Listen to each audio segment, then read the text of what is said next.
Last year, Cult Films put out the fantastic Suspiria, which was from a restoration, and it was an outstanding presentation of a fantastic Dario Argento movie. This year, they're doing pretty much the same thing. They have a great restoration of Opera, another Dario Argento movie. Now, I hadn't seen this one before, and it revolves around, well, surprise, surprise, an opera. And it starts off as the rehearsal is going on. We have a movie director who is recording this opera. He's directing it. I'm going to record it at the same time as well. And he has brought a lot of his movie isms with him. You know, like the stage presentation is very elaborate. Lots of the sets designs are elaborate. He wants animals involved with the forms of ravens. And our lead actress, who we don't actually see, it's all point of view shot at the start through her eyes, is just having a hissy fit. She's not happy with what's going on at all, and she leaves the theatre to go back tonight for her opening performance, only to be knocked over by a car. So then we jump to Betty, who is the understudy, a young performer who doesn't feel quite ready to take the limelight, but is thrust there anyway. So she has a little bit of nerves about having to perform because it's very unexpected and it's mere hours before the first performance, and she has to step into the limelight. She has to sort of step up to the platform and take charge of her life and this performance. And all through the opening shots of this movie, it is done expertly well. There is so many moving parts, so many facets going on, so many characters, animals, angles, the way the camera is moving. It is fantastically well set up, and it's exciting to watch because even though you're seen through the point of view of the main actress at the start, you get all these kind of things going on. There's so much going on, as well as the actual story itself. People talking over each other, and it's just really interesting and fascinating. One of those setups that look as if it's like a real working environment, you know, places where everybody's doing something and each and every person is interesting to watch. We get Betty, and she's kind of thrust into the limelight here, and she's an interesting character as well, one that you kind of tune to. A little bit nervous, a little bit trepidatious of what she has to do, and then we slowly start to find that she's been stalked in the usual Argento fashion, and she's having nightmares as well of something that happened or could just be a figment of her imagination, something when she was a child.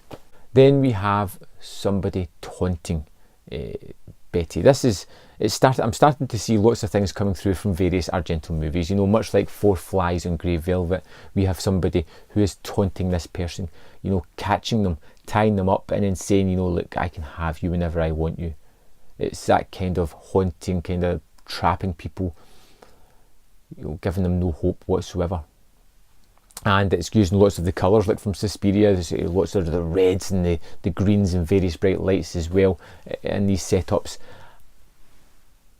And you have people that Betty is getting close to being murdered in the most horrific fashions, which is fantastically well done.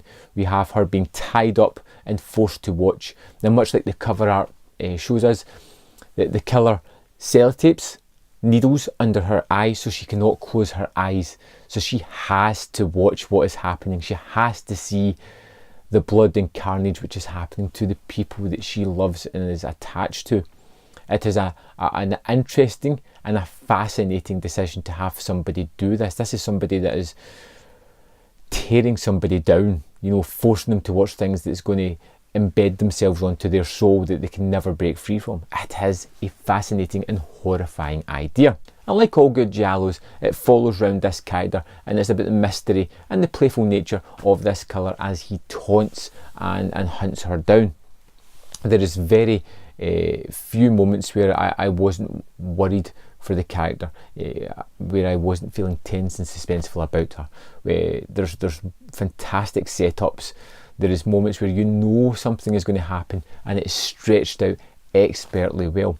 One of my favourite scenes is later on in the movie when she is in her house with the detective who is there to protect her, and things aren't quite as they seem, and it turns into a manic chase sequence that is exciting, haunting, well shot, and just altogether fantastic. The camera movement within this movie is very different but very fun and haunting. It is like almost like a disembodied floating camera.